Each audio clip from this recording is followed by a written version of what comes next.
Sejarah kejayaan Indonesia, khususnya bagi umat Islam, perlu dirumuskan ulang. Selama ini, anak-anak sekolah lebih banyak diberikan informasi tentang kebesaran Majapahit. Namun, menurut sejarawan Dr. Muhammad Isa Ansyari, sejarah kebesaran Majapahit ditulis bukan berdasarkan data sejarah yang kuat. Di kalangan umat Hindu sendiri, ternyata terdapat diskusi menarik tentang kebesaran Majapahit. Majalah media Hindu tercatat sangat aktif dalam menyuarakan kebesaran Majapahit dan mengajak bangsa Indonesia untuk kembali ke Hindu serta meninggalkan agama mayoritas saat ini, Islam. Pada edisi Oktober 2011, media Hindu menulis dalam laporan utamanya bahwa kembali menjadi Hindu adalah mutlak perlu bagi bangsa Indonesia apabila ingin menjadi negara adidaya di masa depan. Namun, ajakan ini juga mendapatkan kritik dari majalah Hindu lainnya, yaitu majalah Raditya. Pada edisi September 2008, majalah Raditya menurunkan laporan utama yang bertajuk Majapahitisme atau keterpesonaan terhadap Hindu di zaman Majapahit tidaklah ideal. Menurut Raditya, di masa Majapahit, masyarakat Hindu gagal mempertahankan eksistensinya karena banyak terlibat konflik internal yang dibuat oleh elit Majapahit saat itu. Agama Siwa Buddha kala itu tidak bisa berperan banyak dalam mewujudkan masyarakat yang rukun.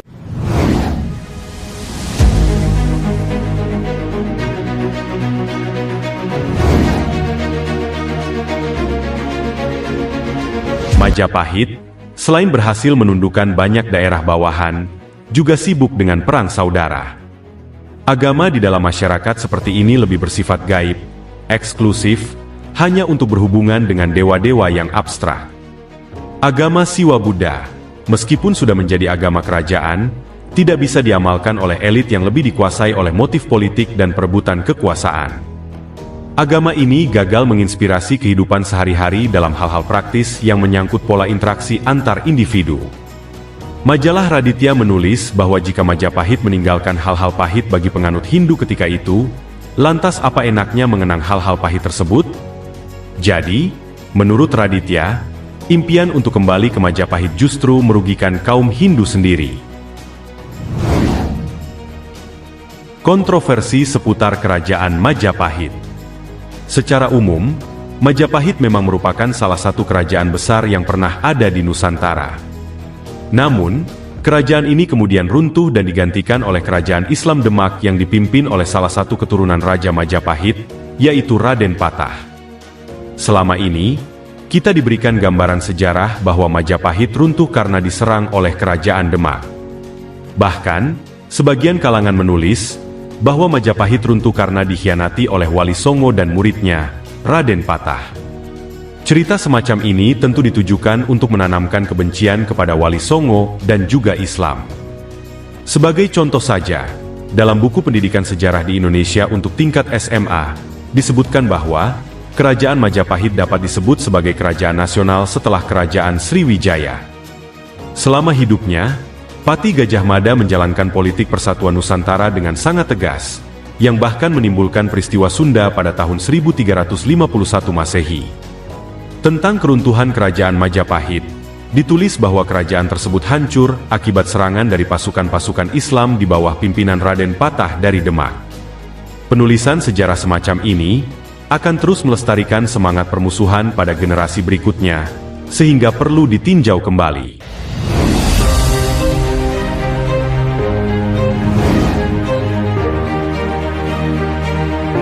Upaya mengecilkan peranan Islam dalam sejarah Indonesia. Tidak dapat dipungkiri bahwa selama ini ada upaya untuk mengecilkan peranan Islam dalam penulisan sejarah Indonesia, terutama oleh pihak kolonial, yang memandang Islam sebagai ancaman bagi pemerintah jajahan. Dalam disertasinya berjudul Politik Islam Hindia Belanda, Dr. Akip Suminto mengutip pengakuan tokoh Nederlands Bijbelgenootschap dan Graaf van Limburg Stirum yang menyatakan bahwa Islam harus dihadapi karena segala sesuatu yang menguntungkan Islam di kepulauan ini akan merugikan kekuasaan pemerintah Hindia Belanda. Mereka mengakui bahwa kristenisasi merupakan faktor penting dalam proses penjajahan, dan bahwa pemerintah kolonial akan membantu menghadapi setiap rintangan yang menghambat perluasan Zending. Muhammad Natsir juga menyatakan bahwa salah satu tantangan dakwah Islam di Indonesia adalah nativisasi, yaitu usaha mengecilkan Islam dengan cara mengagung-agungkan kejayaan zaman pra-Islam. Tujuannya adalah agar umat Islam tidak memiliki kebanggaan terhadap keagungan sejarah Islam. Dengan gambaran tentang Majapahit dan kerajaan Islam yang seperti itu, maka dapat dipahami jika anak-anak sekolah tidak memiliki persepsi positif terhadap tokoh-tokoh Muslim, seperti penguasa Muslim pertama di Tanah Jawa, yaitu Raden Patah, salah satu murid utama Sunan Ampel di Surabaya. Setidaknya, itulah sejumlah contoh tentang kontroversi sejarah kejayaan Indonesia di masa lalu.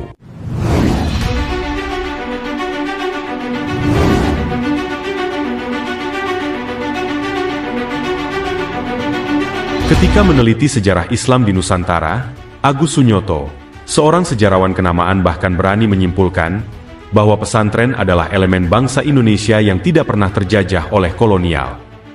Pesantren pada saat itu malah melakukan perlawanan terhadap penjajah. Ketika akhirnya Belanda tidak mampu mengatasi perlawanan itu, terutama pasca penangkapan Pangeran Diponegoro, kolonial Belanda membuat strategi baru, yaitu melalui perang ideologi, yaitu dengan cara memanipulasi sejarah. Dalam pembahasan lain, kami menyebutnya dengan strategi ilmiah. Pada saat itu, Belanda mulai membuat naskah-naskah kuno yang sangat manipulatif. Hal ini dilakukan dengan tujuan utama, yaitu untuk mengkerdilkan kalangan pesantren.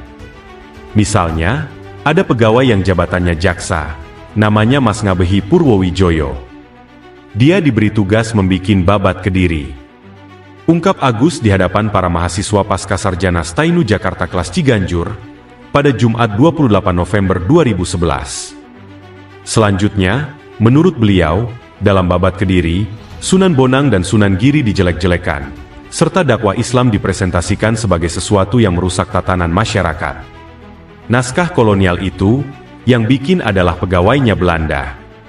Dari babat Kediri inilah, lanjut Agus, mulai lahirlah naskah-naskah baru buatan Belanda yang cenderung mendiskreditkan Wali Songo. Di antaranya adalah Serat Darmo Gandul, Serat Syekh Siti Jenar, dan Kronik Lenteng Sempokong. Dalam naskah yang disebut terakhir itu, diceritakan bahwa Wali Songo adalah utusan Kaisar Cina untuk meruntuhkan Majapahit, dengan inti cerita yang menyebutkan bahwa Wali Songo sebagai pengkhianat. Tujuan utama dibuatnya naskah-naskah ini adalah untuk memecah belah kalangan pesantren atau Islam. Semua bikinan Belanda ini nggak ada dalam kenyataan. Bahkan, beliau pernah mengejar ini sampai ke Leiden untuk mengkonfirmasi kebenarannya. Dugaannya benar, ternyata Kronik Lenteng Sempokong tidak ada di sana. Untuk menelusuri naskah kronik ini, kemudian Agus menanyakan ke beberapa sejarawan, termasuk sejarawan Belanda yaitu De Graaf. Menurut Agus, ketika ditanya tentang naskah kronik, De Graaf hanya tertawa saja, karena memang naskah itu adalah fiktif dan tidak ada. Diceritakan bahwa seorang residen yang bernama Portman merampas naskah itu. Namun, menurut De Graaf, bahwa tidak ada residen yang bernama Portman. Menariknya, menurut Agus, beliau juga datang ke Arsip Nasional dan mencari almanak Van Nederlandse Indie. Perlu diketahui bahwa pemerintah Belanda sejak 1810 sampai 1942 Masehi di setiap tahunnya akan mengeluarkan almanak yang menceritakan residen-residen di berbagai daerah.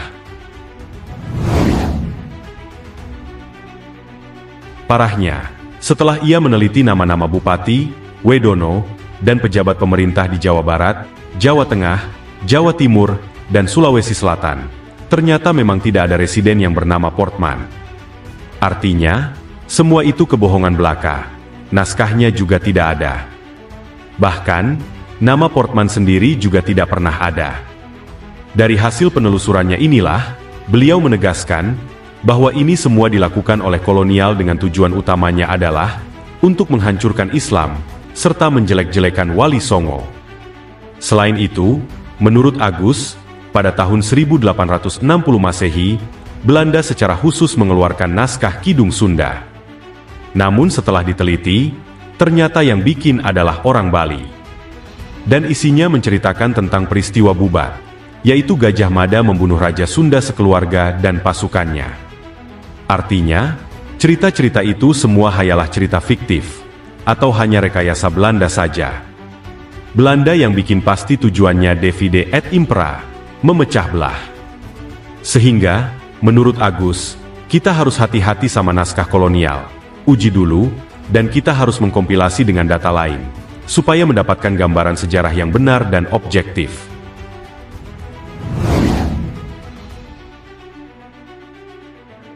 Dengan demikian, sangatlah wajar apabila sejarah peradaban Islam khususnya di Nusantara tidak berpihak pada Islam itu sendiri.